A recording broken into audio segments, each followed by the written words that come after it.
कहानी की शुरुआत में हमें एयरपोर्ट दिखाया जाता है, जहां हम ब्रैड नाम के एक पायलट को देखते हैं। वो तेजी से जहाज की तरफ जा रहा होता है और साथ ही साथ वीडियो कॉल पर अपनी बेटी से बात भी कर रहा होता है। उसकी बेटी कहती है कि आज सुबह मैंने न्यूज देखी थी, जिसमें बताया जा रहा था कि आप जिस एरिया में जा रहे हो वहाँ का मौसम बहुत ज्यादा खराब है, जिस वजह से और भी कई सारी फ्लाइट्स कैंसिल कर दी गई हैं। इसलिए आपको भी अपनी फ्लाइट कैंसिल करके घर वापस आना चाहिए। लेकिन ब्रैड मुस्कुराकर जवाब देता है कि मैं पहले भी कई बार ऐसे मौसम में सेफली जहाज उड़ा चुका हूँ, इसलिए तुम परेशान मत हो, मैं जल्द ही घर वापस आ जाऊंगा। ये सुनकर उसकी बेटी खुश हो जाती है और कॉल काट देती है। उसके बाद ब्रैड जहाज के केबिन में आकर को पायलट से मिलता है। को पायलट थोड़ा सा नर्वस था क्योंकि आज वो पहली बार फ्लाइट उड़ाने वाला था। तभी एक एयर होस्टेस आकर ब्रैड को बाहर बुलाती है, जहां एक पुलिस अफसर ब्रैड को बताता है कि इमरजेंसी की वजह से तुम्हें एक कातिल को अपने साथ ले जाना पड़ेगा, जिसका नाम टोनी है। टोनी एक बहुत ही ताकतवर और खतरनाक इंसान है जिस पर मर्डर का केस है और अब इसे जहाज के जरिए दूसरी कंट्री ले जाकर उम्र भर कैद के लिए जेल में डाला जाएगा। वो पुलिस अफसर ब्रैड से कहता है कि ये जिम्मेदारी हम तुम्हें इसलिए दे रहे हैं क्योंकि तुम एक काबिल और समझदार पायलट हो। ब्रैड मान जाता है और टोनी को सबसे लास्ट वाली सीट्स में बिठा देता है ताकि बाकी पैसेंजर्स को कोई परेशानी न हो। उसके बाद सभी पैसेंजर्स अपने सीट्स पर बैठ जाते हैं और ब्रैड जहाज के स्टाफ के पास आकर कंफर्म कर लेता है कि सभी पैसेंजर्स आ गए हैं, जिसके बाद जहाज टेक ऑफ कर लेती है। ऊंचाई पर पहुंचने के बाद ब्रैड जहाज को ऑटो पायलट पर लगाकर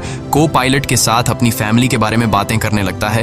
ब्रैड को पायलट को मोबाइल में अपनी बेटी की फोटो दिखाता है और कहता है कि मैं अपनी बेटी से बहुत प्यार करता हूं और हमारा इस दुनिया में एक दूसरे के अलावा और कोई भी नहीं है। दूसरी तरफ जहाज में बैठे पैसेंजर्स सफर को एंजॉय कर रहे होते हैं, लेकिन उन्हें पता नहीं था कि कुछ देर बाद उनके साथ बहुत ही बुरा होने वाला है। केबिन में बैठे दोनों पायलट्स भी खुश थे और जहाज भी नॉर्मल तरीके से फ्लाई कर रहा था, लेकिन तभी अचानक मौसम खराब हो गया और जहाज हल्के से झटके लेने लगा, जिस वजह से ब्रैड परेशान हो जाता है क्योंकि उसे कुछ ठीक नहीं लग रहा था। वो सभी मुसाफिरों को सीट बेल्ट बांधने के लिए अनाउंस करता है और रेडियो के जरिए वो कंट्रोल टावर से बात करने की कोशिश करता है, पर उसकी बात नहीं हो पाती क्योंकि मौसम खराब होने की वजह से यहाँ के सारे रेडियोस काम करना बंद कर देते हैं। तभी अचानक बिजली का तेज झटका प्लेन से आकर लगता है, जिस वजह से प्लेन जोर जोर से झटके लेने लगता है। ब्रैड पैसेंजर्स का हाल देखने के लिए केबिन से बाहर जाता है। पैसेंजर्स को देखकर ब्रैड को थोड़ा बहुत सुकून मिल जाता है क्योंकि सभी पैसेंजर्स सेफ थे, पर यहाँ अब धीरे धीरे लाइट बंद होती जा रही थी और तभी प्लेन को कई और झटके लगते हैं, जिससे ब्रैड का सिर सामने छत से टकराकर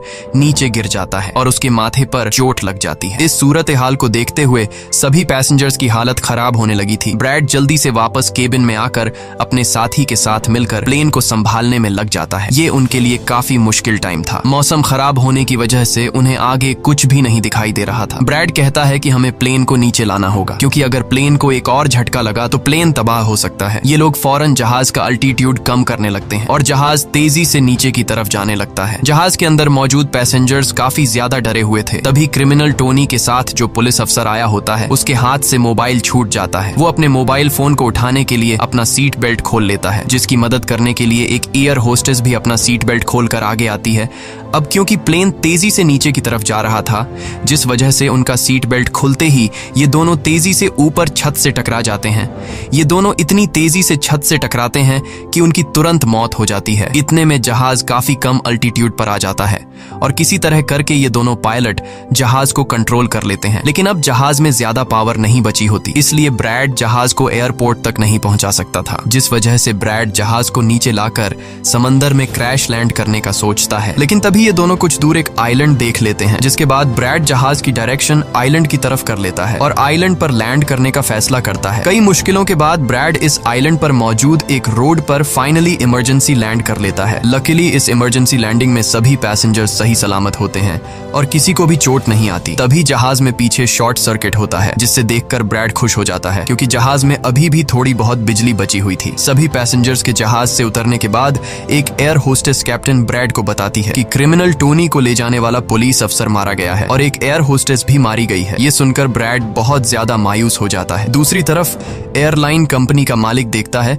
कि उसका एक जहाज अचानक गायब हो गया है क्योंकि उसने प्लेन को लैंड होते हुए नहीं देखा था और काफी देर से रेडियो खराब होने की वजह से उसका पायलट से कांटेक्ट भी नहीं हो पा रहा था। इसीलिए वो एयरलाइन कंपनी का मालिक स्कार्सडेल नाम के एक रेस्क्यू एक्सपर्ट को बुलाता है, जो ऐसे लोगों को ढूंढने का काम करता है जो मुश्किल में कहीं फंसे हुए होते हैं। एयरलाइन कंपनी का मालिक उसे कहता है कि मुझे मेरे प्लेन्स की सारी डिटेल्स चाहिए, जैसे वो कहाँ गया, उसके वर्कर्स और सभी पैसेंजर्स कहाँ हैं। जिसके बाद रेस्क्यू एक्सपर्ट अपने काम पर लग जाता है। दूसरी तरफ सारे पैसेंजर्स इस सोच में थे कि हम यहाँ क्यों उतरे हैं। ब्रैड सभी पैसेंजर्स को इकट्ठा करके समझाता है कि इमरजेंसी की वजह से हमें यहाँ उतरना पड़ा। प्लेन में अभी भी थोड़ी बहुत बिजली मौजूद है जिसे हम बाकी चीजों को ठीक कर लेंगे। तब तक आप लोग यहाँ आराम से रहें और आप लोग घबराइएगा नहीं, बहुत जल्द हम यहाँ से निकल जाएंगे। जिसके बाद ब्रैड प्लेन के पास आकर उसे ठीक करने में लग जाता है, पर वो देखता है कि जहाज में पावर काफी कम है, इसलिए उन्हें मदद का इंतजार करना होगा। ये लोग मैप निकालकर खुद ही अपनी लोकेशन देखने लगते हैं ताकि उन्हें पता चल सके कि आखिर ये लोग किस जगह पर हैं। ब्रैड का साथी को पायलट नक्शा देखकर बताता है कि हम एक प्राइवेट आइलैंड पर फंसे हुए हैं। ये जगह बहुत ही खतरनाक है। यहाँ पर ऐसे लोग हैं जो किसी सरकार या गवर्नमेंट की बात नहीं मानते। अगर इन लोगों ने हमें पकड़ लिया तो हमारी जान खतरे में पड़ सकती है और हमारी गवर्नमेंट भी हमें नहीं बचा पाएगी। ये सुनकर ब्रैड कहता है कि अब कहीं से भी करके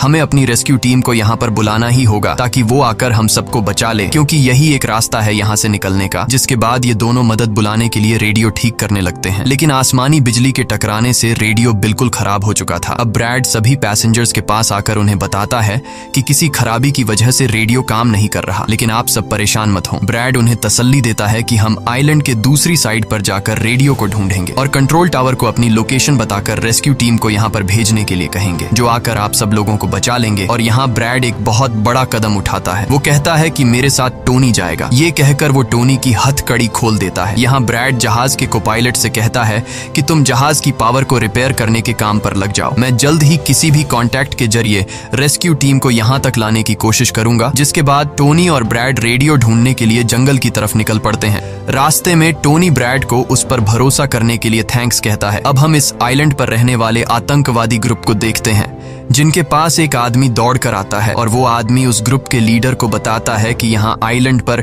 एक प्लेन आकर रुका है इमरजेंसी की वजह से और उसके अंदर बहुत सारे लोग हैं जो अलग अलग कंट्रीज से हैं। ये सुनकर ग्रुप का लीडर उस आदमी को कुछ पैसे देता है और ग्रुप का लीडर अपनी टीम से तैयार होने को कहता है। आइलैंड के जंगल में ब्रैड और टोनी आगे बढ़ रहे होते हैं। टोनी ब्रैड से पूछता है कि तुमने मुझे आजाद क्यों किया और अब मुझे कहाँ लेकर जा रहे हो। तब ब्रैड उसे कहता है क्योंकि मैं तुम्हारी वजह से सबको खतरे में नहीं डाल सकता और यहाँ एक खतरनाक आतंकवादी ग्रुप है जिसका मेरे साथ मिलकर तुम्हें सामना करना है। तब टोनी ब्रैड से कहता है कि मैं एक मिलिट्री बैकग्राउंड से हूँ और मैं यूएस मिलिट्री में कई साल ड्यूटी कर चुका हूँ। कुछ ही देर में पीछे से टोनी की आवाज आनी बंद हो जाती है। जब ब्रैड पीछे मुड़कर देखता है तो टोनी वहाँ नहीं था। वो ब्रैड से अपनी जान छुड़ाकर भाग चुका था और अब ब्रैड अकेले ही जंगल में आगे निकल पड़ता है। जंगल में आगे बढ़ते हुए ब्रैड एक खाली पड़ी फैक्ट्री में जाता है जहाँ वो एक टेलीफोन को ढूंढ लेता है, लेकिन वो पुराने जमाने का टेलीफोन खराब पड़ा हुआ था। जिसके बाद ब्रैड साइड पर लगे उस टेलीफोन के तार जोड़ने लगता है और टेलीफोन काम करने लग जाता है। ब्रैड जल्दी से कंपनी के हेल्पलाइन पर कॉल करता है। ब्रैड हेल्पलाइन को अपनी लोकेशन और सब कुछ बता देता है, लेकिन लाइन में कोई गड़बड़ी होने की वजह से सामने वाले इंसान तक उसकी आवाज ठीक से नहीं पहुंच रही होती, जिस वजह से हेल्पलाइन वाले ब्रैड की कॉल काट लेते हैं। तब ब्रैड को एक आइडिया आता है। वो अपनी बेटी को कॉल करता है और उसे अपनी लोकेशन और बाकी सारी चीजें एक पेपर पर लिखकर उसके ऑफिस तक पहुंचाने को कहता है। तभी बातचीत के दौरान पीछे से एक आदमी आकर ब्रैड पर हमला कर देता है, लेकिन ब्रैड उसे काफी मुश्किल से काबू कर लेता है और उस आदमी को मार मार कर बेहोश कर देता है। तभी ब्रैड को महसूस होता है कि एक और आदमी इस कमरे में आ रहा है, इसीलिए जल्दी से वो छिप जाता है। पर वो आदमी कोई और नहीं बल्कि टोनी था, जिसने बहुत सारे गुंडों को मारकर उनके हथियार ले लिए थे। और वो ब्रैड को आवाज देता है कि डरो मत, बाहर निकलो। फिर जब ब्रैड सामने आता है तो टोनी ब्रैड को एक बंदूक पकड़ा देता है उसकी हिफाजत के लिए। उसके बाद ये दोनों जब फैक्ट्री के नीचे वाले फ्लोर में आते हैं तो यहाँ उन्हें एक कैमरा मिलता है, कैमरा की रिकॉर्डिंग और वहाँ पड़े पासपोर्ट से इन्हें पता चलता है कि इस आइलैंड पर रहने वाले आतंकवादी लोगों को किडनैप करके उनकी फैमिली से काफी बड़ी रकम की डिमांड करते हैं। और जब किडनैप किए हुए बंदे की फैमिली की तरफ से उन्हें पैसे मिल भी जाते हैं तब भी ये लोग उसे छोड़ने के बजाय मार देते हैं। ये देखकर ब्रैड समझ जाता है कि हमारे पैसेंजर्स भी खतरे में हैं। जिसके बाद ये दोनों बाहर निकलते हैं और सामने उन्हें एक गाड़ी दिखाई देती है। ये गाड़ी उस आतंकवादी की थी जो कुछ देर पहले ब्रैड के हाथों मारा गया। अब ये दोनों बाहर खड़ी गाड़ी में बैठ जाते हैं और अपने पैसेंजर्स की तरफ जाने लगते हैं। उधर सभी पैसेंजर्स ब्रैड के इंतजार में बैठे हुए होते हैं कि ब्रैड जल्द ही उनके लिए मदद लेकर आ जाएगा। तभी उन्हें किसी गाड़ी की आवाज आती है। गाड़ी की आवाज सुनकर ये लोग खुश हो जाते हैं और ये लोग समझते हैं कि ब्रैड उनके लिए रेस्क्यू टीम बुला लिया है। लेकिन ये रेस्क्यू टीम नहीं बल्कि इस आइलैंड पर रहने वाले आतंकवादी थे। वो लोग गोलियां चलाकर सभी पैसेंजर्स पैसेंजर्स को डराने लगते हैं। उन गोलियों की आवाज ब्रैड और टोनी ने भी सुन ली थी, जिसके बाद ये लोग कार की स्पीड बढ़ाकर जल्दी से प्लेन तक पहुंचने की कोशिश करते हैं। आतंकवादी ग्रुप का लीडर एयर होस्टेस से सभी यात्रियों की लिस्ट मांगता है। डर के मारे जल्दी से एयर होस्टेस उसे लिस्ट ला कर दे देती है। फिर गैंग का एक आदमी को पायलट से पूछता है कि तुम्हारा सीनियर पायलट कहाँ पर है, जिस पर को पायलट बताता है कि किसी काम से वो जंगल में गया था पर अभी तक वापस नहीं आया। तभी वहां पर ब्रैड और टोनी भी पहुंच जाते हैं, लेकिन ये दोनों चुपके से दूर से इन लोगों को देख रहे होते हैं। इसी दौरान एक औरत वहां से भागने की कोशिश करती है, पर वो लोग गोली चलाकर उसे मार देते हैं। ये देखकर ब्रैड उनकी मदद करने के लिए जाता है, पर टोनी उसे रोक लेता है और टोनी कहता है कि तुम शांत रहो, अभी जाना ठीक नहीं। गैंग का लीडर सभी पैसेंजर्स को एक बस में बैठा लेता है और गैंग का लीडर अपने 2 साथियों को वहीं छोड़कर उनसे कहता है कि जाओ, जहाज के अंदर जो भी कीमती सामान है उसे ले आओ। जिसके बाद ये लोग सभी पैसेंजर्स को अपने अड्डे पर ले जाने लगते हैं। गैंग के जाने के बाद ब्रेड टोनी पर गुस्सा करने लगता है कि वो लोग हमारे पैसेंजर्स को ले गए और तुमने मुझे जाने ही नहीं दिया। जिस पर टोनी उसे समझाता है कि वो लोग काफी ज्यादा थे, अगर तुम चले भी जाते तो इतनी बड़ी आर्मी से अकेले नहीं लड़ पाते। अब ये दोनों प्लेन की तरफ बढ़ने लगते हैं और उन दोनों गुंडों को पकड़ लेते हैं जो प्लेन से कीमती सामान चुरा रहे थे। ब्रेड गन पॉइंट पर उनसे पूछता है कि तुम्हारा लीडर पैसेंजर्स को कहां पर लेकर गया होगा, जिस पर वो बताता है कि यहाँ से कुछ दूर हमारा एक अड्डा है और वो सब वहीं गए होंगे। दूसरी तरफ ब्रेड की बेटी रेस्क्यू एक्सपर्ट के पास ब्रेड का लिखवाया हुआ पेपर दे देती है, जिस पर प्लेन का लोकेशन और सारी जानकारी लिखी गई होती है। रेस्क्यू एक्सपर्ट सैटेलाइट की मदद से प्लेन की लोकेशन का पता लगा लेता है। उन्हें पता चल जाता है कि प्लेन एक आइलैंड पर फंसा हुआ है और उन्हें ये भी पता चल जाता है कि इस आइलैंड पर एक खतरनाक आतंकवादी ग्रुप है। इसके बाद वो रेस्क्यू ऑफिसर अपनी एक प्राइवेट आर्मी के कैप्टन को कॉल करता है और उसे ये सारी सिचुएशन समझाकर उस आइलैंड पर जाने को कहता है। प्राइवेट आर्मी का कैप्टन मान जाता है और अपने साथियों के साथ एक पैसों का भरा हुआ बैग और कई सारे वेपन्स के बैग गाड़ी में लोड करके उस आइलैंड पर जाने के लिए रेडी हो जाते हैं। दूसरी तरफ ब्रेड देखता है कि उन आतंकवादियों के ले जाने से पहले जहाज के को पायलट ने जहाज का पावर सिस्टम रिपेयर कर लिया था और ब्रेड देखता है कि जहाज में पावर वापस आ गई है, जिसे देखकर वो बहुत खुश हो जाता है। अब ब्रेड आने वाले प्राइवेट आर्मी टीम के लिए अपनी यूनिफॉर्म पर एक मैसेज लिखकर छोड़ देता है और टोनी के साथ उस जगह पर निकल पड़ता है जहां गैंग वाले प्लेन के सभी पैसेंजर्स ले गए थे। जंगल के रास्ते से होते हुए ये दोनों उन आतंकवादियों के अड्डे पर पहुंच जाते हैं और ये दोनों गाड़ी से निकलकर चुपके से उस जगह में घुस जाते हैं जहां वो सारे गुंडे पैसेंजर्स को डराकर उनकी वीडियोस बना रहे थे ताकि ये वीडियोस इनकी फैमिली को भेजकर उनसे पैसे वसूल सकें। दूसरी तरफ रेस्क्यू एक्सपर्ट की तरफ से भेजी गई प्राइवेट टीम भी प्लेन के पास पहुंच जाती है, पर उन्हें वहां जब कोई नहीं मिलता तो टीम का लीडर प्लेन के अंदर जाकर चेक करता है जहां उन्हें 2 लोगों की लाशें मिलती हैं। ये वो 2 लोग थे जिन्हें गैंग के लीडर ने प्लेन में से सारा कीमती सामान चुराने का कहा था, लेकिन ब्रेड ने उन दोनों को मार दिया। प्राइवेट टीम के कैप्टन को ब्रेड का छोड़ा हुआ मैसेज भी मिलता है जो उस आतंकवादी गैंग के अड्डे तक आने का रास्ता था। आतंकवादियों के अड्डे पर टोनी और ब्रेड चुपके से उन पर नजर रखे हुए थे और जैसे ही उन्हें मौका मिलता है ये दोनों चुपके से पीछे से आकर 2 आतंकवादियों को मार देते हैं। फिर ये दोनों चुपके से आगे बढ़ते हैं और एक कमरे के बाहर जा पहुंचते हैं। इस कमरे के अंदर सभी पैसेंजर्स को कैद करके रखा गया था। अब ब्रेड इन लोगों को छुड़ाना तो चाहता था, पर वहां बहुत सारे गार्ड्स पहरा दे रहे थे और ब्रेड के पास दरवाजे का ताला खोलने की चाबी भी नहीं थी। इसके बाद ये दोनों एक एक करके उन गार्ड्स को मार गिराते हैं और टोनी तो हथौड़ा उठाकर कई सारे गार्ड्स को हथौड़े से मार देता है। यहाँ ब्रेड एक गार्ड से चाबी लेकर उन पैसेंजर्स को कमरे से आजाद कर देता है। वो उनसे कहता है कि जल्दी से उसी बस में बैठ जाओ जिसमें तुम सबको आतंकवादियों ने यहाँ लाया था, और वो सभी जल्दी से उस बस में जाकर बैठ जाते हैं। तभी टोनी ब्रेड के पास आकर बताता है कि यहाँ से गाड़ी के जरिए बाहर निकलने का सिर्फ एक ही रास्ता है, मगर वहाँ कई सारे गुंडे बंदूक लिए खड़े हैं जो हमें देखते ही हम पर गोलियां बरसाना शुरू कर देंगे। जब ब्रेड पैसेंजर्स की तरफ देखता है तो वो सभी बहुत ज्यादा डरे हुए होते हैं। अब यहाँ ब्रेड अपनी जान को खतरे में डालते हुए एक फैसला करता है और टोनी से कहता है कि मैं वहां पर मौजूद सभी आतंकवादियों का ध्यान भटकाऊंगा और तुम मौके का फायदा उठाते हुए सभी पैसेंजर्स को यहाँ से ले जाना। अब पहले तो टोनी ब्रेड को ऐसा करने से मना करता है।